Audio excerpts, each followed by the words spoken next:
আসসালামু আলাইকুম ওয়া রাহমাতুল্লাহ। ওয়ালাইকুম আসসালাম ওয়া রাহমাতুল্লাহ। কেমন আছেন সবাই? আলহামদুলিল্লাহ। আলহামদুলিল্লাহ। ইন্নাল হামদুলিল্লাহ ইন্নাল হামদুলিল্লাহ নাহমাদুহু ওয়া নাস্তাঈনুহু মান ইয়াহদিহিল্লাহু ফালা মুদিল্লা লাহু ওয়া মান ইউদ্লিল ফালা হাদিয়া লাহু। أشهد أن لا إله إلا الله وحده لا شريك له وأشهد أن محمدا عبده ورسوله. أما بعد فإن خير الحديث كتاب الله وخير الهدي هدي محمد صلى الله عليه وسلم وشر الأمور محدثاتها وكل بدعة ضلالة وكل ضلالة في النار. মহান আল্লাহ সুবহানাহু ওয়া তাআলার দরবারে শুকরিয়া আদায় করছি। আল্লাহ রাব্বুল আলামিন আমাদের সকলকে রমজান মাসের মধ্যে শয়তানের যাবতীয় তৎপরতা ছিন্ন করে, যাবতীয় ব্যস্ততা দূরে ঠেলে দিয়ে দূর দূরান্ত থেকে একত্রিত হয়ে যথাসময় জুমার সালাত আদায় করতে আসার তৌফিক দান করেছেন। এজন্য সে আল্লাহ তাআলার আলিশান দরবারে শুকরিয়া আদায় করে পড়ছি আলহামদুলিল্লাহ। দরুদ প্রেরণ করছি মানবতার মুক্তির দূত রাহমাতুল লিল আলামিন, যিনি আমাদের রাহবার, যিনি আমাদের শিক্ষক, যিনি আমাদের আদর্শ, যিনি আমাদের নেতা, যিনি আমাদেরকে শিখিয়েছেন কিভাবে আল্লাহ তাআলাকে সন্তুষ্ট করে জান্নাতে প্রবেশ করতে হয়। আমাদের সেই শিক্ষক, প্রিয় নবী, প্রিয় রাসূল হযরত মুহাম্মাদের উপর আমরা সকলেই পড়ছি সাল্লাল্লাহু আলাইহি ওয়াসাল্লাম। আমরা আল্লাহ তাআলার কাছে জান্নাতের উঁচু মাকাম কামনা করছি সেই সকল ভাই বোনদের জন্য যারা যুগে যুগে পৃথিবীতে আল্লাহর দ্বীন প্রতিষ্ঠা করার জন্য নিজেদের জীবনকে উৎসর্গ করেছেন। আল্লাহ তাআলা তাদেরকে যেন জান্নাতের উঁচু মাকাম দান করেন, বলেন আমিন। আমরা সেই সকল ভাই বোনদের জন্য প্রার্থনা করছি, কল্যাণ কামনা করছি আল্লাহ তাআলার কাছে, যারা সর্বদাই আল্লাহর জমিনে আল্লাহর দ্বীন প্রতিষ্ঠার জন্য বিভিন্নভাবে প্রচেষ্টা চালিয়ে যাচ্ছে। আল্লাহ তাআলা তাদেরকে যেন দুনিয়া এবং আখিরাতে কল্যাণ দান করেন, বলেন আমিন। সম্মানিত উপস্থিতি, আজকের খুতবার আলোচ্য বিষয় রমজান মাসের গুরুত্ব কেন। আজকের খুতবার আলোচ্য বিষয় রমজান মাসের গুরুত্ব কেন। যদি শিরোনাম বিশ্লেষণ করি তা হচ্ছে এই যে রমজান মাসকে গুরুত্ব দেওয়া হলো কেন, কি কারণে রমজান মাস গুরুত্ব পেল, সেই বিষয়ে আমরা জানার চেষ্টা করব। সম্মানিত হাজিরিন, আরবি 12 মাস মুহররম, সফর, রবিউল আউয়াল, রবিউল সানি, জমাদুল আউয়াল, জমাদুল সানি, রজব, শাবান, রমজান, শাওয়াল, জিলকদ, জিলহজ, এই 12 মাসের মধ্যে 4টি মাস বিশেষভাবে গুরুত্বপূর্ণ। তার মধ্যে একটি মাস আরো বেশি গুরুত্বপূর্ণ, সেটি হচ্ছে রমজান মাস। তো বছর ঘুরে যখন রমজান মাস আসে তখন আকাশে এবং জমিনে আল্লাহর পক্ষ থেকে বিশেষ প্রস্তুতি গ্রহণ করা হয় বা বিশেষ কার্যক্রম হাতে নেওয়া হয়। এই যে রমজান মাস আসলে শুরুতেই বিশেষ প্রস্তুতি গ্রহণ করা হয়, কার্যক্রম হাতে নেওয়া হয় আসমানে এবং জমিনে মানুষের জন্য, এর কারণ কি সে বিষয়ে আমরা জানবো ইনশাআল্লাহ। রমজান মাসে প্রস্তুতির মধ্যে রয়েছে যেমন রমজান মাস উপলক্ষে আকাশের দরজাগুলিকে খুলে দেওয়া হয়। আল্লাহ সুবহানাহু ওয়া তাআলার পক্ষ থেকে রাসূল সাল্লাল্লাহু আলাইহি সাল্লাম বলেছেন, ইযা দাখালা রমাদান ফুতিহাত আবওয়াবিস সামা ওয়া গুল্লিকাত আবওয়াবি জাহান্নাম ওয়া সিলসিলাতিশ শায়াতিন, রাওয়াহুল বুখারী কিতাবুস সাওম। অর্থাৎ রাসূল সাল্লাল্লাহু আলাইহি সাল্লাম বলছেন, যখন রমজান মাস আগমন করে, রমজান মাস আসে, তখন আকাশের দরজাগুলিকে খুলে দেওয়া হয়। আকাশের দরজা খুলে দেওয়া মানে জান্নাতের দরজা খুলে দেওয়া হয়। মানব জাতির জন্য কল্যাণের যত দরজা আছে সমস্ত কিছু খুলে দেওয়া হয়। আর জাহান্নামের যে দরজা, শাস্তির যে দরজা আছে সেটাকে বন্ধ করে দেওয়া হয়। আর শয়তানের যে শক্তি, শয়তানের যে প্রতারণা, এইটাকে শৃঙ্খলিত করা হয়। শয়তানের কার্যক্ষমতাকে কমিয়ে দেওয়া হয়। বুখারী শরীফ 6 অধ্যায়ের হাদিস। তাহলে এটা একটা প্রস্তুতি নেওয়া হয় রমজান মাস উপলক্ষে। আমাদের আজকের জানার বিষয় হচ্ছে কেন এই প্রস্তুতিগুলো নেওয়া হয়। 2 নম্বর, রমজান মাস উপলক্ষে যে কোনো ভালো কাজের প্রাপ্ত সওয়াবকে অনেক গুণ বৃদ্ধি করে দেওয়া হয়। যেমন একটি হাদিসে এরকম বলা হয়েছে, যদিও হাদিসটি রেওয়াতের ক্ষেত্রে দুর্বল, তারপরেও সেখানে এভাবে বলা হয়েছে যে রমজান মাসে যদি কেউ নফল সালাত আদায় করে বা নফল কোনো কার্যক্রম আদায় করে, সে যেন অন্য মাসে ফরজ আদায় করল। আবার কেউ যদি একটা ফরজ আদায় করে তো 70টি ফরজ আদায়ের সওয়াব পাবে। যদিও যে হাদিসটিতে এটা বলা হয়েছে সেটা একটু দুর্বল, আমরা বোঝানোর স্বার্থে বললাম। তবে একটি বিশুদ্ধ হাদিস রয়েছে এরকম যে রাসূল সাল্লাল্লাহু আলাইহি ওয়াসাল্লাম বলেছেন, কুল্লু আমাল ইবনে আদম ইউদাইফুল হাসানাতা 10 আমসালিহা ইলা 700 দি'ফান ক্বালা আল্লাহু আযজা ওয়া জাল ইল্লা সাওম ফাইন্নাহু লি ওয়া আনা আযজি বিহি। রাসূল সাল্লাল্লাহু আলাইহি ওয়াসাল্লাম বলেছেন, বনি আদমের প্রত্যেক ভালো কাজ, প্রত্যেক সওয়াবের কাজকে 10 থেকে নিয়ে শুরু করে 700 গুণ পর্যন্ত বৃদ্ধি করে দেওয়া হয়। এটা যে কোনো সময় হতে পারে। 10 থেকে নিয়ে শুরু করে 700 গুণ পর্যন্ত বৃদ্ধি করা হয়, এটা যে কোনো সময়। ক্বালা আল্লাহু আযজা ওয়া জাল, আল্লাহ সুবহানাহু ওয়া তাআলা বলেছেন, ইল্লা সাওম, তবে সাওমের প্রতিদানটা ভিন্ন। ফাইন্নাহু, কেননা, লি, এটা আমার জন্য, ওয়া আনা আযজি বিহি, আর সাওমের প্রতিদান আমি নিজেই দান করব। রাহুল মুসলিম শরীফের হাদিস। তাহলে আমরা বুঝলাম যে রমজান মাসের প্রতিদান আল্লাহ সুবহানাহু ওয়া তাআলা নিজেই দিবেন, আর যে কোনো ভালো কাজের সওয়াবও আল্লাহ তাআলা বৃদ্ধি করে দেবেন। এটি হচ্ছে রমজান উপলক্ষে 2 নম্বর প্রস্তুতি। 3 নম্বর, রমজান মাসে একটি রাত 1000 রাতের চেয়ে উত্তম। একটি মাস 1000 রাতের চেয়েও ভালো, শ্রেষ্ঠ।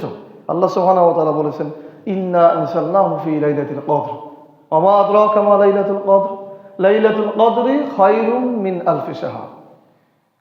তো এই যে একটি রাত 1000 মাসের চেয়েও উত্তম, এটা কেন? রমজান উপলক্ষে। রমজানের একটি রাত রয়েছে যে রাতে ফেরেশতারা অবতীর্ণ হয় শান্তি সহকারে। পৃথিবীতে যেন শান্তি বর্ষিত হয়, মানুষের উপর যেন শান্তি বর্ষিত হয়, এই জন্য ফেরেশতারা ওই দিন বিশেষভাবে আসে। ফেরেশতারা প্রতিদিনই আসে, তবে ওদিনের দায়িত্বটা একটা বিশেষ কারণে। আল্লাহ সুবহানাহু ওয়া তাআলা বলছেন, তানাজ্জালুল মালায়েকা ওয়ার রূহ ফিহা বিইذনি রাব্বিহিম মিন কুল্লি আমর। সেই দিন, সেই রাতে ফেরেশতারা আসে এবং জিবরাইল আসেন, রূহ রাব্বিহিম মিন কুল্লি আমর, এবং প্রতিপালকের নির্দেশে সমস্ত গুরুত্বপূর্ণ কাজগুলি সমাধান করে। আর ফজরের আগ পর্যন্ত সালাম, ওই রাতে শান্তি বর্ষিত হয়, আল্লাহর ক্ষমা বর্ষিত হয়। বলেন না সুবহানাল্লাহ। তাহলে আমরা 4টি বিষয় বলেছি। রমজান মাস উপলক্ষে আকাশের দরজা খুলে দেওয়া হয়, জাহান্নামের দরজা বন্ধ করা হয়, শয়তানকে শৃঙ্খলিত করা হয়। এরপর রমজান মাসের সওয়াবকে বৃদ্ধি করা হয়, রমজানের প্রতিদান আল্লাহ তাআলা নিজেই দেবেন বলেছেন। এরপর রমজানের একটি রাত রয়েছে যা 1000 মাসের চেয়েও উত্তম। রমজানের একটি রাত রয়েছে যেখানে ফেরেশতারা অবতীর্ণ হয় শান্তি সহকারে। এই যে বিশেষ কার্যক্রম শুধু রমজান মাসে নেওয়া হয়, অন্য সময় নেওয়া হয় না। এই বিশেষ কার্যক্রমগুলি হাতে নেওয়া হয় শুধুমাত্র রমজান মাসে, অন্য সময় নেওয়া হয় না। তো রমজান মাসে এই বিশেষ কার্যক্রমগুলো নেওয়া হলো কেন? অন্য মাসে নেওয়া হলো না, কিন্তু রমজান মাসে, 12 মাসের মধ্যে রমজান মাসের গুরুত্ব কেন এত দেওয়া হলো, এইটাই আমাদের জানার মূল বিষয়। অথবা আমরা জানি, যারা জানি তাদের জন্য উপলব্ধির বিষয়, এবং উপলব্ধির পরে সেটা যেন আরো ব্যাপকভাবে বাস্তবায়ন হয় সেই চেষ্টা করা। এই জন্য আমরা কেউই লেকচার শুনতে এসে অন্য মনস্ক হব না। যারা জানি না তারা মন দিয়ে জানবো, শুনবো। যারা জানি তারা উপলব্ধিতে আরো বেশি নেব। আর যারা উপলব্ধিতে নেব তাদের চিন্তা করতে হবে যে উপলব্ধিতে তো আসলো, এটা বাস্তবায়ন কি করে করা যায়, সেজন্য সামনে অগ্রসর হতে হবে। আমরা লেকচার দিতে যে অনেক জায়গায় দেখি যে আমরা অনেকে অমনোযোগী থাকি, বিশেষ করে যারা একটু জানা জানা ভাব, তারা খুব ভালো করে শুনতে চায় না, গুরুত্ব দিতে চায় না। এতে বারাকা নষ্ট হয়ে যায়। কি হয়ে যায়? বরকত নষ্ট হয়ে যায়। জন্য সবার শুনতে হবে। আমরা তো এই বলতে বলতে, শুনতে শুনতে অনেক কিছুই আমাদের মুখস্থ। তারপরও আমরা যখন নতুন করে বলি, নতুন করে কলম ধরি, তখন নতুন কিছু আরো বলার জন্য, লেখার জন্য আসে। এটা আল্লাহর রহমত।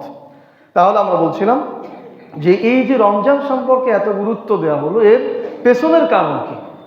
তো রমজান মাসের গুরুত্ব কেন দেওয়া হলো, এইটার জন্য যদি আমরা আল্লাহর কাছে প্রশ্ন করি যে আল্লাহ রাব্বুল আলামিন রমজানকে এত গুরুত্ব দিলেন কেন, রমজান মাসকে এত গুরুত্ব দেওয়ার কারণটা কি? আল্লাহ সুবহানাহু ওয়া তাআলা উত্তরে বলেছেন, শাহরু রমাদান আল্লাযী উনজিলা ফীহিল কুরআন হুদাল লিন-নাস ওয়া বায়িনাতিন মিনাল হুদা ওয়াল ফুরকান ফামান শাহিদা মিনকুমুশ শাহরা ফালিয়াসুমহু।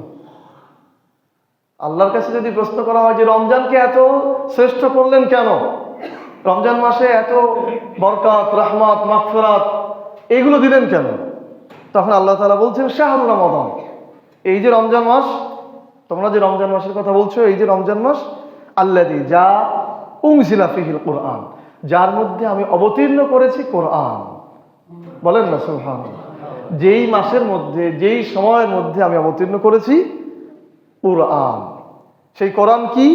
হুদাল লিন-নাস, এটা মানুষের জন্য পথ প্রদর্শক। ওয়া বায়িনাতিন মিনাল হুদা, এটি সত্য পথের ম্যাপ, সৎ পথের দলিল। ওয়াল ফুরকান, আর সত্য মিথ্যার পার্থক্যকারী। তাহলে এখানে আল্লাহ সুবহানাহু ওয়া তাআলা কোরআনের তিনটি পরিচয় দিয়েছেন। কয়টি পরিচয় দিয়েছেন? তো বলেন, কয়টি পরিচয় দিয়েছেন? তিনটি পরিচয় দিয়েছেন। এক, এই কোরআন হচ্ছে মানুষের জন্য পথ প্রদর্শক। দুই, এটি হচ্ছে সত্য পথের ম্যাপ, দলিল, চিত্ররেখা। তিন, এটি হচ্ছে সত্য মিথ্যার পার্থক্যকারী। কোরআন সত্য মিথ্যার পার্থক্যকারী। আমরা এই তিনটি বিষয়ের বিশ্লেষণ সামনে করবো ইনশাআল্লাহ। তার আগে আল্লাহ তাআলার উত্তরটা জেনে নিই। আল্লাহ বলছেন, ফামান শাহিদা মিনকুমুশ শাহরা ফালিয়াসুমহু। সুতরাং, ফা মানে অতঃপর, মান মানে যে, ফা মানে অতঃপর বা সুতরাং। যেহেতু প্রশ্ন করা হয়েছে যে আল্লাহ তাআলা রমজান মাসকে এত গুরুত্ব দিলেন কেন, তো আল্লাহ বলেছেন শাহরু, এটা সেই মাস, রমাদান এটা সেই রমজান মাস, আল্লাযী উনজিলা ফীহিল কুরআন, যার মধ্যে কোরআন অবতীর্ণ করেছি। আর সেই কোরআন হচ্ছে মানুষের জন্য পথ প্রদর্শক, সত্য পথের দলিল এবং সত্য মিথ্যা পার্থক্যকারী। ফামান, সুতরাং বা অতঃপর, মান শাহিদা, তোমাদের মধ্যে যে ব্যক্তি এই মাস পাবে, ফালিয়াসুমহু, সে যেন সাওম পালন করে, সে যেন সাওম পালন করে, সে যেন রোজা রাখে। তাহলে আল্লাহ তাআলা বুঝাতে চেয়েছেন এই মাসে কোরআন অবতীর্ণ করেছি, কোরআনের পরিচয়টা এই কারণে তোমরা সাওম পালন করবে, কারণ কোরআন এ মাসে অবতীর্ণ হয়েছে। তার মানে কোরআনের সম্মানার্থে, কোরআনের সম্মানার্থে, কোরআনকে সম্মান দেখানোর জন্য তোমরা এক মাস সিয়াম পালন করবে। বলেন সুবহানাল্লাহ। তাহলে কি উত্তর পাওয়া গেল? রমজান মাস যে কেন সম্মানিত হয়েছে এটা পাওয়া গেল। রমজান মাস সম্মানিত হওয়ার কারণ, এ মাসে আল্লাহ তাআলা কোরআন অবতীর্ণ করেছেন। সেই কোরআন কি? সাধারণ ভাষায় হচ্ছে হুয়া কালামুল্লাহ, আল্লাহর কালাম। কালাম মানে কথা, কালাম মানে কথা। হুয়া কালামুল্লাহ, এই কোরআন হচ্ছে আল কোরআন, হুয়া কালামুল্লাহ, এই কোরআন হচ্ছে আল্লাহর কথা। কোরআনের মধ্যে যত আয়াত শব্দ আছে, এই সমস্ত শব্দ আয়াতই হচ্ছে আল্লাহর কথা।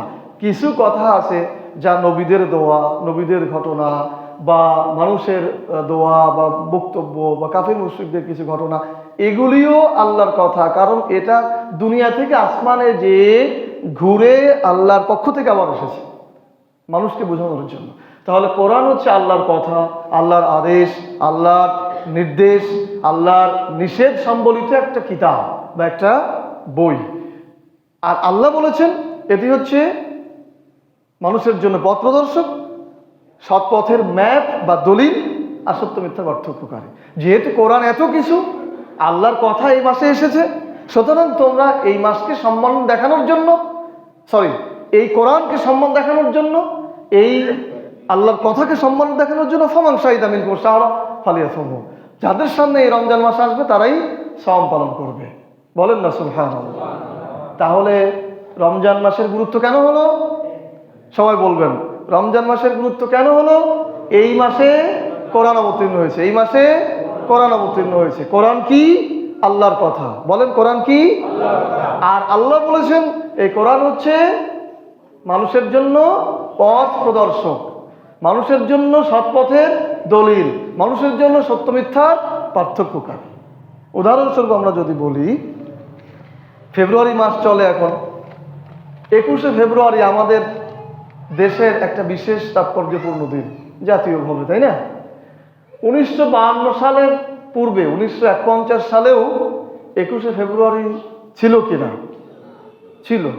21শে ফেব্রুয়ারি ছিল না? কিন্তু 1952 সালের আগে, 52 সালের পরে 21শে ফেব্রুয়ারি যেভাবে পালন করা হয়, 1952 সালের পূর্বে কি 21শে ফেব্রুয়ারি এরকম পালন করা হয়েছিল? বলেন হয়েছিল? তাহলে 1952 সালের পর 21শে ফেব্রুয়ারি কেন পালন করা হচ্ছে? 1952 সালের 21শে ফেব্রুয়ারির দিনে 8ই ফাল্গুনে বিশেষ কোনো ঘটনা ঘটেছিল, ভাষার জন্য আন্দোলন করেছিল ছাত্ররা। এই বিশেষ ঘটনাকে মর্যাদা দেওয়ার জন্য 21শে ফেব্রুয়ারিকে মর্যাদা দেওয়া হলো। আসলে কি 21শে ফেব্রুয়ারির মর্যাদা নাকি ওই বিশেষ ঘটনার মর্যাদা? ঠিক একইভাবে রমজান মাসের যে মর্যাদা, সম্মান, বরকত, মাগফিরাত, রহমত যা কিছু বলেন, এটা মূলত রমজানের কোনো কর্তৃত্ব নেই। রমজান মাস আগেও ছিল, এখন পৃথিবী শুরু থেকেই এই বর্ষ গণনা, মাস গণনা ছিল। ইংরেজি মাস, বাংলা মাস সম্রাট আকবরের তৈরি, ইংরেজি মাস ইংরেজদের তৈরি, কিন্তু আরবি মাস আল্লাহ সুবহানাহু ওয়া তাআলা। ইংরেজি, বাংলা, অন্যান্য যে সমস্ত মাস গণনা আছে এটা কিন্তু বহু পরে এসে তৈরি। আর সৃষ্টির শুরু থেকেই আল্লাহ সুবহানাহু ওয়া তাআলা চন্দ্র, সূর্য, মাস এগুলো মানুষের দিন গণনার জন্য আগে থেকেই ঠিক করে দিয়েছেন। সুতরাং রমজান মাস আগেও ছিল, কিন্তু মর্যাদাপূর্ণ হয়েছে এই মাসে আল্লাহ তাআলার কথা অবতীর্ণ হওয়ার জন্য। তাফসীর যদি দেখা হয় এই আয়াতগুলি, তাহলে দেখবেন শুধু এই রমজান মাসে শুধু কোরআন অবতীর্ণ হয়েছে তাই না, বরং আল্লাহর অন্যান্য যে কিতাব তাওরাত, জব্বুর, ইনজিল, এই কিতাবগুলো রমজান মাসে অবতীর্ণ হয়েছে। বলেন না সুবহানাল্লাহ। তাহলে তাওরাত, জব্বুর, ইনজিলের কথাও তো আল্লাহ, কোরআনের কথাও আল্লাহ। তাহলে আমরা সার্বিকভাবে বলতে পারি যে রমজান মাসে আল্লাহর কথা অবতীর্ণ হয়েছে, আল্লাহর আদেশ এসেছে, আল্লাহর নির্দেশ এসেছে, নিষেধ এসেছে, আল্লাহর কিতাব এসেছে, এই জন্য এই মাসের সম্মান বেড়েছে। আমি কি এ পর্যন্ত আপনাদের বোঝাতে পেরেছি? জি আলহামদুলিল্লাহ। তাহলে কোরআনের জন্যই রমজান মাস সম্মানিত হয়েছে, কোরআনের জন্যই আমাদের সওয়াবকে বৃদ্ধি করা হচ্ছে, কোরআনের জন্যই আমাদের জন্য জান্নাতের দরজাকে খুলে দেওয়া হয়েছে। আল্লাহ সুবহানাহু ওয়া তাআলা আমাদেরকে কোরআনের জন্য যে বরকত আল্লাহ তাআলা আমাদেরকে দিয়েছেন সেটা আমাদের তাকদীরে বাস্তবায়ন করা তৌফিক দান করুন। বলেন আমিন। সম্মানিত উপস্থিতি, আমরা যে আয়াত থেকে আলোচনা করছি এটি হচ্ছে সূরা বাকারার 185 নম্বর আয়াত। সূরা বাকারার 185 নম্বর আয়াত। আমি প্রথম জুমাতে, রমজানের আগের জুমাতে বোধহয় আপনাদেরকে রমজানের কিছু বিধিবিধান জানাইছিলাম সূরা বাকারার 183-84 নম্বর আয়াত থেকে। তো আজকে যেখান থেকে আমরা আলোচনা করছি এটি মূলত সূরা বাকারার 185 নম্বর আয়াত। এই আয়াতেই বলা আছে শাহরু রমাদান আল্লাযী উনজিলা ফীহিল কুরআন হুদাল লিন-নাস ওয়া বায়িনাতিন মিনাল হুদা ওয়াল ফুরকান ফামান শাহিদা মিনকুম ফালিয়াসুমহু।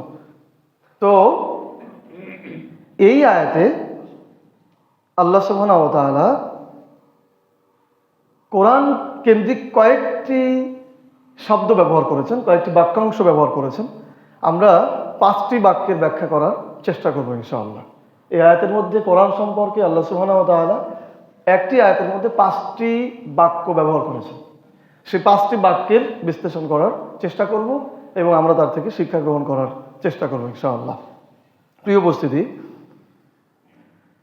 কোরআন কি এইটা যদি আমরা প্রশ্ন করি তাহলে আল্লাহ সুবহানাহু ওয়া তাআলা আমাদেরকে উত্তরে বলবেন আল কুরআন হুদাল লিন-নাস।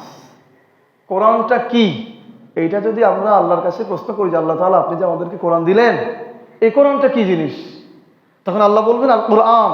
একবার সরাসরি নামে বলেছে আল কুরআন হুদাল লিন-নাস। কোরআন হচ্ছে মানুষের জন্য পথ প্রদর্শক। কোরআন হচ্ছে মানুষের জন্য পথ প্রদর্শক, রাইডার যে আগে চালায়, গাইড ম্যান যে আগে যায়, রাহবার যে পথ দেখায় নিয়ে যায়, গাইড বুক যা কোনো নির্দিষ্ট দিকে নির্দেশনা করে। এইটা হচ্ছে কোরআন। এটা হচ্ছে কি? কোরআন। এই যে পৃথিবীতে আমরা জান্নাত থেকে এসেছিলাম, জান্নাত হচ্ছে সোজা পথের জায়গা, ভেজাল মুক্ত জায়গা, সাজানো গোছানো জায়গা। আমরা মানুষেরা জান্নাতেই ছিলাম। আদম আলাইহিস সালামকে যখন পৃথিবীতে পাঠিয়েছেন, সে অবস্থাতে আমরা মানুষেরা পৃথিবীতে চলে এসেছি। আর পৃথিবীর পথ হচ্ছে আঁকা বাঁকা। পৃথিবী হচ্ছে অন্ধকারাচ্ছন্ন জায়গা, জঙ্গলে ভরা। এখানে শয়তানের দৌরত্ব অনেক বেশি। মানুষকে মুহূর্তের মধ্যে শয়তান গ্রাস করে নিতে পারে। এরকম একটি ভঙ্গুর পৃথিবীতে মানুষ যেন সঠিক পথ পেয়ে যায়, সেই জন্য আল্লাহ সুবহানাহু ওয়া তাআলা কোরআন অবতীর্ণ করেছেন। বলেন না সুবহানাল্লাহ। কোরআন আমাদেরকে বলবে, তুমি এই পথে আসো। যদি তুমি আমার দেখানো পথে আসো, আমি তোমাকে যে সিরাত পথ দেখাচ্ছি, সোজা পথ দেখাচ্ছি, এই পথে যদি তুমি চলতে পারো, তাহলে পৃথিবীর সমস্ত আঁকা বাঁকা পথ, জঙ্গলে ঘেরা পথ, পাহাড় পর্বতের পথ পাড়ি দিয়ে তোমাকে দুনিয়ার জগৎ থেকে পার করে নিয়ে জান্নাতের দরজায় দাঁড় করায় দেবো। বলেন না সুবহানাল্লাহ। সবাই বলেছেন সুবহানাল্লাহ। কি বিরাট কথা! দেখেন, এই পৃথিবী আঁকা বাঁকা পথে পরিপূর্ণ, জঙ্গলে পরিপূর্ণ, পাহাড় পর্বতে বেষ্টিত, শয়তানের দৌরাত্ম্য। এখানে মানুষ মুহূর্তের মধ্যে বিপদগামী হয়ে যাবে, ভুল পথে পরিচালিত হবে।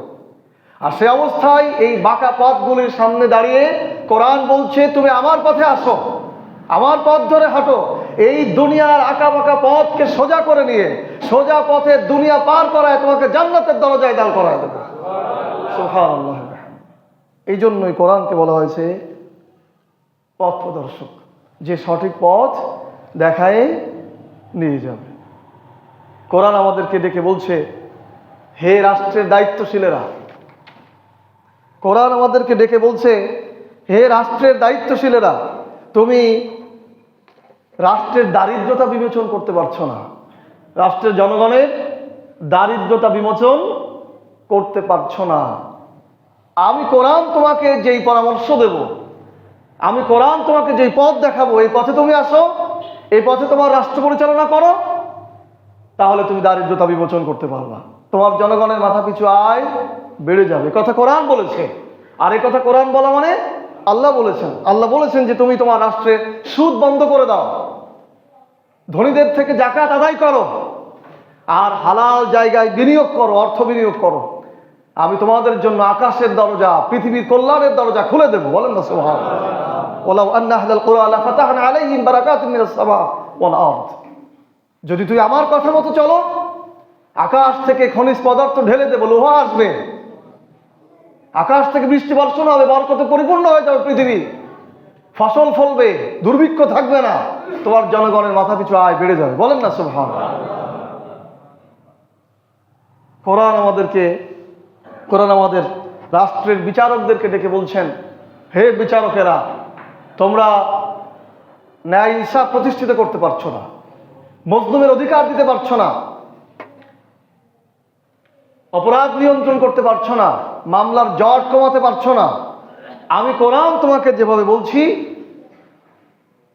সেইভাবে বিচার করো,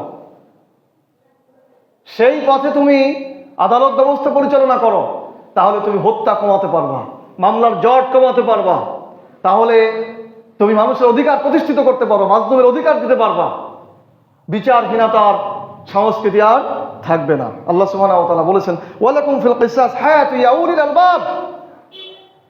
আদালত বিচার ব্যবস্থার মধ্যে একটি একটি আইন হচ্ছে ওয়ালাকুম ফিল কিসাস, কিসাসের বিধান, আঘাতের পরিবর্তে আঘাত। তুমি এটা বাস্তবায়ন করো, হায়াতুন ইয়া উলিল আলবাব। এর মধ্যেই রয়েছে মানুষের জীবন, এর মধ্যেই রয়েছে মানুষের নিরাপত্তা। বলেন না সুবহানাল্লাহ। কোরআন আমাদেরকে, আমাদের আইন শৃঙ্খলা বাহিনীদের যারা প্রধান, তাদেরকে ডেকে বলছেন, তোমরা সমাজ থেকে, যুবকদের থেকে মাদক সরাতে পারছো না, সমাজ থেকে ধর্ষণ, ব্যভিচার এগুলো সরাতে পারছো না, সন্ত্রাসী কর্মকাণ্ড সরাতে পারছো না। কোরআন আইন শৃঙ্খলা বাহিনীর প্রধান যারা, তাদেরকে ডেকে বলছে, আমি তোমাদেরকে যে নির্দেশনা দিচ্ছি, যে পথে চলতে বলছি, যে পরামর্শ দিচ্ছি, সেদিকে আসো, তাহলে সমাজ থেকে মাদক দূর হয়ে যাবে, সন্ত্রাসী কর্মকাণ্ড দূর হয়ে যাবে। কোরআন বলছে ইন্নামাল খামর ওয়াল মাইসির ওয়াল আজলাম রিজসুম মিন আমালিশ শাইতান। প্রচার করো কোরআন, মদ, জুয়া, ভাগ্য নির্ণায়ক তীর, মূর্তি পূজার বেদী, এগুলি হচ্ছে শয়তানের কাজ, ঘৃণিত কাজ। এটা বন্ধ করে দাও, এইভাবে প্রচার করো। যদি বন্ধ না হয় তারপর শাস্তির ব্যবস্থা করো। 80 বেত্রাঘাত করো ধরে ধরে। সমাজ থেকে, রাষ্ট্র থেকে মাদক সন্ত্রাস দূর হয়ে যাবে। সমাজের দায়িত্বশীলদেরকে কোরআন ডেকে বলছেন, হে সমাজের মাতুব্বরেরা, দায়িত্বশীলেরা, তোমরা সমাজ থেকে ব্যভিচার দূর করতে পারো না, ধর্ষণ দূর করতে পারো না। আমি তোমাদেরকে যেভাবে সমাজ পরিচালনা করতে বলি সেভাবে করো, সমাজ থেকে ব্যভিচার দূর হবে, পতিতালয় চলে যাবে, ধর্ষণ বন্ধ হয়ে যাবে। কিছু কিছু সংবাদ দেখলে আমার খুব অবাক লাগে। অন্য কথা বলার সময় আসলে নেই, সময় সংক্ষিপ্ত। হৃদয়ের রক্তক্ষরণ হয় যে আমরা মুসলিম জাতি। আমি আজ, আপনারাও হয়তো দেখেছেন, কোনো এক এলাকায় এক বোনকে ধর্ষণ করা হয়েছে এবং পরবর্তীতে তাকে হত্যাও করা হয়েছে। এটা আপনারা শুনেছেন না, দেখেছেন না এই 2-1 দিনের মধ্যে? কি অবাক ব্যাপার! আমরা মুসলিম, আমাদের ভূখণ্ডে এরকম হবে? আমাদের দেশের আইন শৃঙ্খলা বাহিনীর কত চেষ্টা, কিন্তু এগুলো কি বন্ধ করা গেছে? আমাদের জেলাতেও বোধ হয় গত 3-4 দিন আগে 4 জন, হ্যাঁ, অবাক ব্যাপার, যেখানে একজন মানুষকে হত্যা করলে বলা হয়েছে সে যেন গোটা পৃথিবীর মানুষকে হত্যা করে ফেলল। পারছে না তো বন্ধ করতে। কত চেষ্টা, কত বক্তব্য, কত আশা, বন্ধ হচ্ছে না।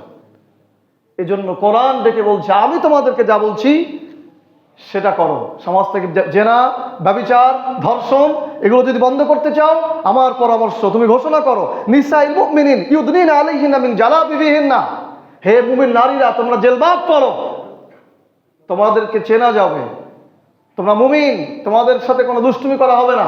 জিলবাব পরার পরেও কোনো বেয়াদব যদি তোমাদের সাথে কোনো ধরনের অন্যায় আচরণ করে, অসৌজন্যমূলক আচরণ করে, তার মৃত্যুদণ্ড কার্যকর করে দাও, পাথর মেরে হত্যা করে ফেলো। পৃথিবীতে ধর্ষণ বন্ধ হয়ে যাবে। বাংলাদেশ তো দূরের কথা, ঠিক না ঠিক বলেন? এটা আল্লাহর পরামর্শ, এটা কোরআন, এটা মানুষের তৈরি কোনো সংবিধান নয়, এটা আল্লাহর কোরআন, আল্লাহর কোরআনের কথা। যদি কোনো মুসলিম এটা নিয়ে ডাউট ফিল করে, সন্দেহ করে, তার ঈমান চলে যাবে। এটা আল্লাহর কথা। কার কথা? আল্লাহর কথা। প্রিয় উপস্থিতি, কোরআন আমাদেরকে বলছে পরকাল নিয়ে তুমি চিন্তা করো, আখেরাতে কি হবে, জাহান্নামে যাব না জান্নাতে যাব, এরকম চিন্তা করো। চিন্তা করার দরকার নেই। আমি কোরআন তোমাকে যা বলি, যেভাবে আমল আখলাক পরিচালিত করতে বলি সেটা করো। হাসরের মাঠে তোমার কোনো ভয় নেই, লা খাউফুন আলাইহিম ওয়া লা হুম ইয়াহজানুন, তোমার কোনো ভয়ও নেই, তোমার কোনো চিন্তাও নেই। বলেন সুবহানাল্লাহ। যদি কোরআন আমাদেরকে যেভাবে চলতে বলেছে, আল্লাযিনা আমানু বিআয়াতিনা ওয়া কানু মুসলিমিন, যারা ঈমান এনেছো, যারা আমার আয়াতের প্রতি বিশ্বাস করেছো, হাসরের মাঠে তোমাদের কোনো ভয়ও নেই, তোমাদের কোনো চিন্তাও নেই। প্রিয় উপস্থিতি, আমি আপনাদেরকে যেটা বোঝাচ্ছিলাম, কোরআন যে আল্লাহ তাআলা বললেন, আল কোরআন হুদাল লিন্নাস, কোরআন মানুষের পথ প্রদর্শক। কোরআন আমাকে বলছে এ পথে আসো, এই পথে আসলে তুমি দুনিয়াতে কল্যাণ পাবে, শান্তি পাবে, বারাকাত পাবে, তোমার অভাব চলে যাবে, তোমার নিরাপত্তাহীনতা চলে যাবে, আমার পথে আসো। কোরআন শুধুমাত্র রমজান মাসে খতম পড়তে হবে এই জন্য নয়, শুধুমাত্র তাবিজ লিখতে হবে এই জন্য নয়, মানুষ মরে গেলে পড়তে হবে এই জন্য নয়। কোরআন আমার পথ প্রদর্শক। আল্লাহ বলেছেন আল কোরআন হুদাল লিন্নাস, মানুষকে পথ দেখায় নিয়ে যাবে। প্রিয় উপস্থিতি, দ্বিতীয় পর্যায়ে আল্লাহ সুবহানাহু ওয়া তাআলা কোরআন সম্পর্কে যে মন্তব্য করেছেন, আল্লাহর কাছে যদি প্রশ্ন করা হয় কোরআন কি, আল্লাহ বলেছেন আল কোরআন আই ওয়া বাইনাতুম মিনাল হুদা, কোরআন হচ্ছে বাইনাতুম মিনাল হুদা, হেদায়েতের ম্যাপ। হেদায়েত মানে সঠিক পথ, সঠিক পথের দলিল বা ম্যাপ। ম্যাপ এই শব্দটা বারবার বলছে এই কারণে যে ম্যাপ হচ্ছে একটা চিত্ররেখা। ম্যাপ কি? একটা চিত্ররেখা। আপনি ম্যাপ ধরলেই কাগজের মধ্যে সরু সরু দাগ, কিন্তু সেটা একটা এলাকার দৃশ্যপট ভেসে ওঠে, তাই না? আপনি ম্যাপ দেখে বুঝতে পারবেন যে এখানে এই, এখানে এই, ইত্যাদি ইত্যাদি। এরপর আজকাল বোঝা আরো সহজ, যারা স্মার্টফোন চালায়, শিক্ষিত, তারা কোথাও যেয়ে রাস্তা খুঁজে পাচ্ছে না, গন্তব্য খুঁজে পাচ্ছে না, তখন সে কি করে? গুগল ম্যাপ সার্চ দেয় যে আমি অমুক জায়গায় যাব। গুগল ম্যাপ আপনাকে বলে দেবে গন্তব্য আপনার এত দূর সামনে আছে, আপনি এত দূর আসেন, হেঁটে আসছেন, আর এতটুকু গেলে আপনি যেতে পারবেন, এত সময় লাগবে, সবকিছু বলে দেবে কিনা? গুগল ম্যাপের কি কথা বলা লাগে না? সে এমনিতেই নির্দেশনা দিচ্ছে। এটি গুগল ম্যাপ যা মানুষে তৈরি করেছে। কোরআন আল্লাহ তাআলা বলছেন বাইয়িনাতিন মিনাল হুদা, বাইয়িনা মানে দলিল, স্পষ্ট দলিল, রেখা, ম্যাপ, চিত্র যা তোমাকে দেখাবে এই পথে আসো, ঠিক এ পথে হাঁটো, তোমার এই গন্তব্য এখানে, তুমি এখানে এই গন্তব্যে এতটুকু হাঁটলে তুমি এই পাবা।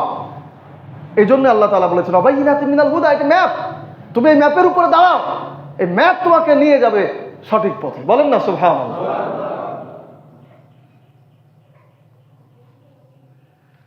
কোরআনকে যদি কেউ সামনে রাখে যে আমার এই গন্তব্যে যেতে হবে, সেটা দুনিয়া হতে পারে, আখেরাত হতে পারে। কোরআন শুধু আখেরাতের জন্য নয়। আমি প্রথমে বলেছি আঁকা বাঁকা পথ পার করে দুনিয়ার কল্যাণ করে আখেরাতে নিয়ে যাবে। কোরআনকে যদি শুধু আখেরাতের জন্য মনে করি, এটা ভুল হবে, এটা জ্ঞানের কমতি হবে। কোরআন দুনিয়াতে যেভাবে ভালো কাজ করাবে, আখেরাতেও ভালো জায়গাতে নিয়ে যাবে। তো এই ম্যাপের উপরে যদি কেউ দাঁড়ায়, এই কোরআন তাকে সঠিক পথে নিয়ে যাবে। আল্লাহ তাআলা আমাদেরকে দাঁড়ানোর তৌফিক দান করুন, বলেন আমিন। তৃতীয় পর্যায়ে কোরআনের পরিচয় আল্লাহ বলেছেন আল কোরআন আই ওয়াল ফুরকান, অর্থাৎ কোরআন হচ্ছে সত্য মিথ্যার পার্থক্যকারী। আমি যে আয়াতের বিশ্লেষণ করছি সূরা বাকারা আয়াত নম্বর 185, যেখানে আল্লাহ তাআলা বলেছেন শাহরু রমাদান আল্লাযী উনজিলা ফীহিল কুরআন হুদাল লিন-নাস ওয়া বায়িনাতিন মিনাল হুদা ওয়াল ফুরকান। তিনটা শব্দ আছে কোরআন সম্পর্কে। আল্লাহ বলছেন এটা সেই রমজান মাস, যেই মাসে আমি কোরআন অবতীর্ণ করেছি। এই কোরআন হচ্ছে হুদাল লিন-নাস, মানব জাতির জন্য পথ প্রদর্শক, আর সত্য মিথ্যার পার্থক্যকারী এবং সৎপথের ম্যাপ, দলিল। এই তিনটা শব্দের আমরা ব্যাখ্যা করছি। তার 3 নম্বর হচ্ছে আই আল ফুরকান, কোরআন হচ্ছে সত্য মিথ্যার পার্থক্যকারী। অর্থাৎ দুনিয়ার সমস্ত সত্য মিথ্যার মাঝখানে, শয়তানের যত পথ মত এর মাঝখানে যদি কোরআনকে রেখে দেন, কোরআন আপনাকে নির্দেশনা দেবে ঘুরে ঘুরে যে এই সব মত পথ এগুলো ভুল, এগুলো মিথ্যা, এই পথ সঠিক। বলেন না সুবহানাল্লাহ। আপনারা দেখবেন দিক নির্ণায়ক কম্পাস আছে না ঘড়িতে, বা যারা জাহাজ চালায় তাদের কাছে এগুলো থাকে। আপনি দিক ঠিক করতে পারছেন না, তখন আপনি এভাবে ধরবেন, প্রথমে জোরে একটা ঘুরলি দেবে না, আস্তে আস্তে ঘুরে আপনার এখন আপনি যেই মেরুতে আছেন, যেই দিকে আছেন, ঠিক সেদিকে আপনাকে নির্দেশনা করবে যে এটাই, এটা নর্থ, এটা সাউথ, এরকম বলবে না? ঠিক কোরআন এরকম, এটা সত্য মিথ্যার পার্থক্য করে দেয়। আপনি শত মিথ্যার উপরে কোরআন রাখবেন, পথ মতের উপরে কোরআন রাখবেন, কোরআন আপনাকে বলবে এইটা তোমার সঠিক গন্তব্য, এটা তোমার সঠিক পথ, এ পথে চলো। বলেন না সুবহানাল্লাহ। এই হচ্ছে কোরআনের এই কোরআন সম্পর্কে আল্লাহ সুবহানাহু ওয়া তাআলা যে 3টি শব্দ ব্যবহার করেছেন কোরআনের পরিচয় দিতে, যে তার ব্যাখ্যা। আল্লাহ তাআলা আমাদেরকে এই ব্যাখ্যা থেকে বুঝ গ্রহণ করার তৌফিক দান করুন, আমিন। সম্মানিত হাজিরিন, সূরা বাকারার 185 নম্বর আয়াতে বর্ণিত সিয়াম সম্পর্কে যে আয়াত, সাধারণত আমরা আলোচনা এটাই শুনি যে সিয়ামের ব্যাপারে। সমস্যা তো এখানেই, এর ভেতরে অন্তর্নিহিত কথাগুলো তুলে আনলে আমরা আরো একটু বেশি অগ্রসর হতে পারতাম। বলেন না সুবহানাল্লাহ। তো এই আয়াতে 3টি শব্দের পরে, কোরআনের পরিচয় দেওয়ার পরে, কোরআন সম্পর্কে আরো 2টি শব্দ ব্যবহার করেছেন আল্লাহ তাআলা। 1 নম্বর হচ্ছে ওয়ালি তুকাব্বিরুল্লাহ মা হাদাকুম, 2 হচ্ছে ওয়ালা আল্লাকুম তাশকুরুন। 2টি শব্দ ব্যবহার করেছেন, 1 ওয়ালি তুকাব্বিরুল্লাহ মা হাদাকুম, আর শেষ শব্দ হচ্ছে ওয়ালা আল্লাকুম তাশকুরুন। অর্থাৎ আল্লাহ বলছেন ওয়ালি তুকাব্বিরুল্লাহ মা হাদাকুম, এই শব্দের বিশ্লেষণ আমরা আগে করব। ওয়ালি তুকাব্বিরুল্লাহ মা হাদাকুম, এই আয়াতের অর্থ হচ্ছে আল্লাহ প্রদত্ত পথ নির্দেশনা কোরআন তোমরা যে পেয়েছো, এই জন্য তোমরা আল্লাহর বড়ত্ব ঘোষণা করো। একটু মনোযোগ দিয়ে শোনেন, মনে হচ্ছে একটু এলোমেলো হয়ে গেছে। আল্লাহ কোরআনের পরিচয় দেওয়ার পরে শেষের শব্দে বাক্যে বলছেন ওয়ালি তুকাব্বিরুল্লাহ মা হাদাকুম। অ মানে আর, লি মানে জন্য, তুকাব্বির মানে তাকবীর করো, আল্লাহর বড়ত্ব প্রকাশ করো। তাকবীরুল্লাহ, আল্লাহর বড়ত্ব প্রকাশ করো। মা কেন?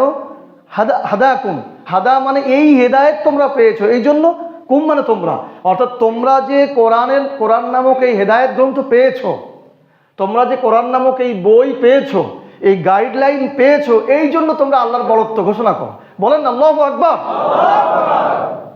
বড়ত্ব ঘোষণা করা মানে আল্লাহু আকবার বলা। আর শুধু নিজে আল্লাহু আকবার বলবে তা নয়, বড়ত্ব ঘোষণা করো, প্রকাশ করো, তুমি মানুষকে জানাও আমরা মুসলিম, আমরা এমন একটি জাতি, আমাদের কাছে একটা গাইডলাইন আছে, আমাদের কাছে একটা গাইড বুক আছে, আমাদের কাছে রাহবার আছে, আমাদের কাছে পথ প্রদর্শক আছে। আমরা ভুল পথে পরিচালিত হওয়া জাতি নই। আমরা যখনই ভুল পথে যেতে চাই, আমরা কোরআনকে বলি কোন পথে যাব আমাদেরকে দেখাও। কোরআন আমাদেরকে সঠিক পথ নির্দেশনা দেয়। বলেন না সুবহানাল্লাহ। আল্লাহ বুঝাতে চেয়েছেন, তোমরা যেই হেদায়েত গ্রন্থ পেয়েছো, পেলে, আমরা কি বলেছিলাম আল্লাহ তাআলা আমাদেরকে কোরআন দেন? বলেছিলাম নাকি? বরং আল্লাহ রাব্বুল আলামিন কোরআন পাহাড়ের উপর অবতীর্ণ করতে চেয়েছিলেন। কোথায় অবতীর্ণ করতে চেয়েছিলেন? লাউ আনজালনা হাযাল কুরআন আলা জাবালিন লারাআইতাহু খাশিয়াম মুতাসাদ্দিয়াম মিন খাশিয়াতিল্লাহ। আল্লাহ বলছেন, লাউ আনজালনা হাযাল কুরআন, এই কোরআনকে যদি আমি অবতীর্ণ করতাম পাহাড়ের উপরে, তুমি দেখতে শক্ত পাহাড় কোরআনের ভার সহ্য করতে না পারে আল্লাহর ভয়ে চূর্ণ বিচূর্ণ বিদূর্ণ হয়ে যেত। বলেন না সুবহানাল্লাহ। আমাদের উপর আল্লাহ তাআলা সেই কোরআন অবতীর্ণ করেছেন। আমরা আল্লাহর কাছে চাইনি যে আল্লাহ আমাদের জন্য কোরআন দেন। আল্লাহ আমাদেরকে দিয়েছেন, এটা নিয়ামত, মহা নিয়ামত। এজন্য আল্লাহ বলেছেন, এই নিয়ামত যে পেয়েছো এর জন্য তাকবীর পড়ো, মানুষকে জানাও যে আমাদের কাছে কোরআন আছে, মহাগ্রন্থ আছে। আমরা পরাজিত জাতি নই, আমরা ভুল পথে পরিচালিত হওয়া জাতি নই। আমরা অর্থ ব্যবস্থার মধ্যে যদি অভাবে পড়ে যাই, কোরআনকে বলি, কোরআন কিভাবে আমার অর্থকে আরো বেশি বাড়াবো, কিভাবে আমার মাথা পিছু আয় বাড়াবো, আমাকে বলো।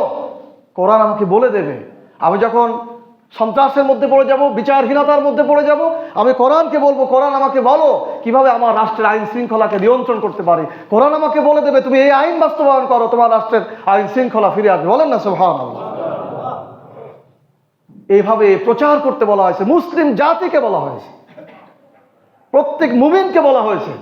কিন্তু দুঃখজনক হলো, আজকে আল্লাহ সুবহানাহু ওয়া তাআলা প্রদত্ত এত বড় গাইডলাইন পাওয়ার পরেও, এত বড় পথ প্রদর্শন পূর্বক কিতাব পাওয়ার পরেও আমরা মানুষের পথকে বেশি, মানুষের তৈরি যে পথ মত সেটাকে বাস্তবায়ন করার জন্য চেষ্টা করছি। আমরা মানুষের তৈরি যে আইন সংবিধান সেটা বাস্তবায়নের জন্য, রক্ষার জন্য শপথ গ্রহণ করছি, অথচ আল্লাহ সুবহানাহু ওয়া তাআলার পথ মতকে আমরা গ্রাহ্য করছি না, যে কোরআন আল্লাহ তাআলা আমাদেরকে দিয়েছেন। প্রিয় উপস্থিতি, এই যে আমাদের অবস্থা, আমরা এত বড় নিয়ামত পাওয়ার পরেও আমরা যে আল্লাহ তাআলার কৃতজ্ঞতা প্রকাশ করতে পারছি না, আল্লাহ তাআলার এই বড়ত্ব ঘোষণা করছি না, মানুষের সামনে বুক ফুলায় বলতে পারছি না যে কোরআনই আমাদের সংবিধান, কোরআনই আমাদের আইন, এই কথা আমরা বলতে পারছি না। আমি যদি এখন আপনাদের কাছে প্রশ্ন করি, আমরা সবাই বলতে পারবো না যে আমাদের সংবিধান হচ্ছে আল কোরআন? বলেন, আমাদের সংবিধান কি? অন্তত আল্লাহর কাছে আমরা বেঁচে যাব যে আল্লাহ আমরা পারিনি, কিন্তু আপনার কিন্তু বলেছিলাম যে আপনি যে মহাগ্রন্থ আমাদেরকে দিয়েছেন এটার জন্য আমরা অন্তত বলেছিলাম যে এটাই আমাদের সংবিধান, আমরা এটার পথে চলতে চাই, কিন্তু বিভিন্ন পারিপার্শ্বিকতার কারণে পারিনি, অন্তত এইটুকু বেঁচে যাব। তাহলে আমাদের সংবিধান কি হবে? আল কোরআন। আমাদের আইন কি হবে? আল কোরআন। আমার মনে হয় এই মসজিদের মুসল্লি যারা আছেন নিয়মিত, আমি 1 বছর এখানে খুতবা দিচ্ছি, কোরআনে যে আইন আছে এটা বুঝতে আপনাদের বাকি আছে? বাকি নেই। কাজে কোরআনের আইনই আমাদের বাস্তবায়ন করতে হবে, এটাই আল্লাহ সুবহানাহু ওয়া তাআলার কাছে আমাদের কথা।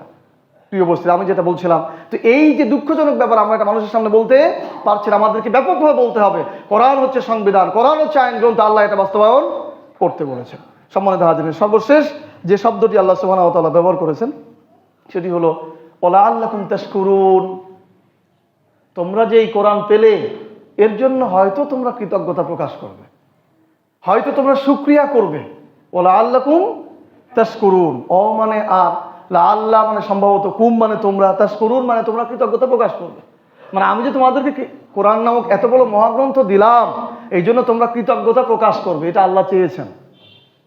এখন কৃতজ্ঞতা মানে কি?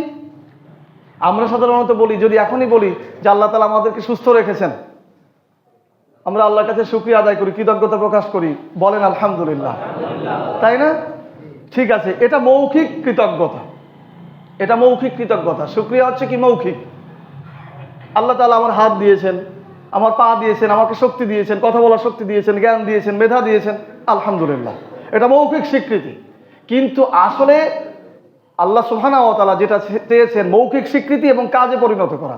একজন মানুষকে পরিপূর্ণ ইমানদার হতে হলে 3টি কাজ করতে হয়। কয়টি কাজ? একটা হচ্ছে মৌখিক স্বীকৃতি, একটা কি? মুখে স্বীকার করা, দ্বিতীয় হচ্ছে অন্তরে বিশ্বাস করা, তৃতীয় হচ্ছে কাজে পরিণত করা, নাহলে সে পরিপূর্ণ ইমানদার হতে পারে না।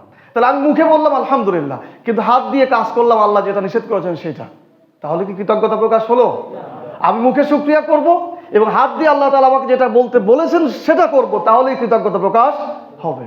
কোরআন দিয়ে আল্লাহ তাআলা আমাদেরকে বলেছেন যে এই কোরআনের জন্য তোমরা কৃতজ্ঞতা প্রকাশ করো। আমরা বললাম যে আল্লাহ তাআলা আপনি আমাদের মহা নিয়ামত দিয়েছেন, মহাগ্রন্থ দিয়েছেন, আলহামদুলিল্লাহ আলহামদুলিল্লাহ, এটা শুধু মৌখিক স্বীকৃতি হলো। কিন্তু কোরআন যে বাস্তবায়নের কথা আল্লাহ তাআলা বলেছেন, জীবনের সমস্ত ক্ষেত্রে বাস্তবায়নের কথা বলেছেন, এইটা যদি আমরা না করি তাহলে কৃতজ্ঞতা প্রকাশ হলো না। আমি কি আপনাদেরকে বোঝাতে পেরেছি? প্রিয় উপস্থিতি, এই কথাগুলি আল্লাহ সুবহানাহু ওয়া তাআলা সূরা বাকারার 185 নম্বর আয়াতে বলেছেন। তাহলে আমরা প্রথম থেকে যদি একটু রিভিশন করি যে কোরআনের সম্মানার্থেই রমজানের মর্যাদা বেড়েছে। রমজানে যে জান্নাতের দরজা খুলে দেওয়া হয়, এটা কিসের জন্য? এই মাসে কোরআন অবতীর্ণ হয়েছে এই জন্য। সুতরাং কোরআনের সম্মানার্থেই আমাদের সবকিছু করতে হবে। কোরআন যেন মুসলিম জাতির কাছে সম্মানিত হয়, মানব জাতির কাছে যেন কোরআন ফুটে ওঠে, যেন কোরআনই একমাত্র সঠিক গ্রন্থ, সেই প্রচেষ্টা চালালে পরেই আমাদের কৃতজ্ঞতা প্রকাশ হবে। আল্লাহ তাআলা আমাদের সকলকে তৌফিক দান করুন, বলেন আমিন। আমি একটি বিষয় পরিষ্কার করতে চাই, আমি শুধু আপনাদের মসজিদের খতিব নই, আমি আমার জাতির কাছে দায়বদ্ধ। আমার জাতিকে সঠিক পথ নির্দেশনার দায়িত্ব আমার, যেহেতু আল্লাহ তাআলা আমাকে ইলম দিয়েছেন, কোরআনের বুঝ দিয়েছেন। সুতরাং এটাকেও মনে করবেন না যে আপনি কোনো দলের কথা বলেন অথবা আপনি এখানে কথা বলেন, আমি যে মসজিদে যাব, বাংলাদেশের যেখানে যাব, পৃথিবীর যেখানে যাব, সেখানেই কোরআনের কথা বলবো, এভাবেই বলবো ইনশাআল্লাহ। কাজেই কেউ ভেতরে হীনমন্যতায় ভুগবেন না। আমি শুধু আপনাদের খতিব নই, আমি গোটা মানব জাতির কাছে আমাদের কোরআনের এই বার্তা পৌঁছে দিতে চাই। আল্লাহ সুবহানাহু ওয়া তাআলা আমাদের সকলকে মিলেমিশে একসাথে কোরআনকে আরো সামনে অগ্রসর করা তৌফিক দান করুন, বলেন আমিন। সুবহানাকাল্লাহুম্মা বিহামদিক আশহাদু আল্লা ইলাহা ইল্লা আনতা আস্তাগফিরুকা ওয়া আতুবু ইলাইক।